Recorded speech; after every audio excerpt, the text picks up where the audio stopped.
Hey everyone, we are in the kitchen with Kitchen.avi. She's also known as the Shiksa in the kitchen.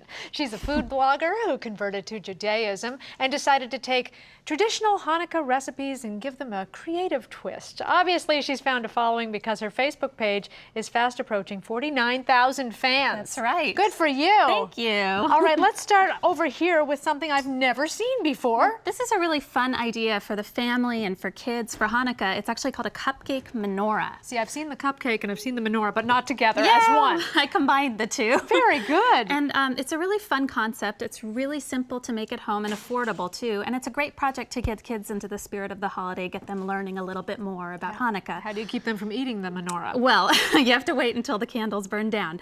But these little stands here are made with olive cans, and we wrap them in cardstock with glitter.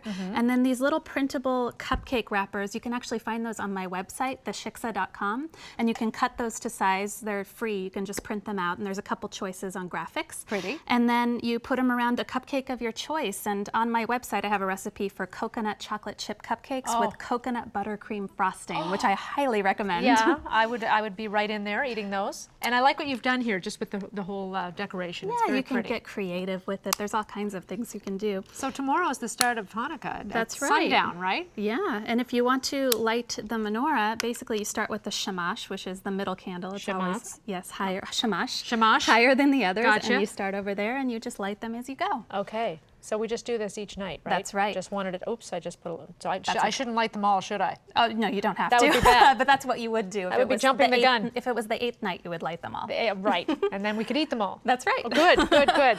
So here we've got another fun idea for Hanukkah. It's a little bit different, maybe something you've never heard of, cheese latkes. And funny enough, they're actually more traditional than potato latkes. You know, we always think of potato latkes when we're talking about Hanukkah. Yes. But the original latkes were made in Italy, and they were made with ricotta cheese. Nice. So here we have a batter, and it's made with flour, eggs, sugar, kosher salt, and a little bit of baking powder. Very good. Those are ingredients we all understand. That's right. Really simple. You can use a good quality whole milk ricotta. It'll give it a nice creamy flavor. And it's just like a pancake batter. It's nice and loose here.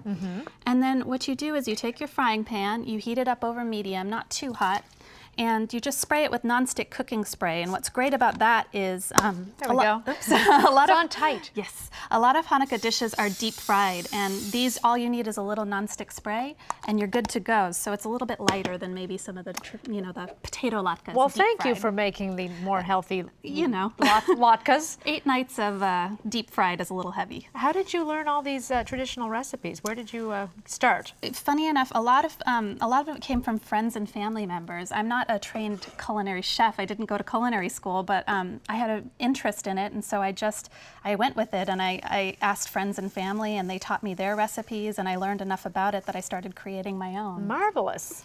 So you're going to go ahead and swirl the batter onto the skillet, and you want to make it nice and even and thin. And these are actually great for Hanukkah because Hanukkah is traditionally a dairy holiday. You know, in kosher cuisine, we don't mix dairy and meat. And we eat dairy in honor of a Jewish heroine named Judith, who saved her village from a Syrian general and his army. She plied him with cheese and wine, salty cheese and wine, and when he got drunk, she beheaded him. Oh, nice. So we celebrate her by eating. It's a lovely story. I know. Well, you know, it's interesting and fun, actually. I love it. It's got cheese and wine. And I'm curious, how long was the process to convert? Oh, it took quite a while. I was studying for about a year. And yeah, it was difficult, but it was well worth it. So keep your fingers crossed. Okay. I'm not the greatest at flipping these here. So far, so good. Well, yes, there we go. Oh, okay. bravo. You know, there's 2 things I'm not great at, math and flipping pancakes. Yeah, well, you know what? They look fine, and they're holding together, which is more than I could say from it.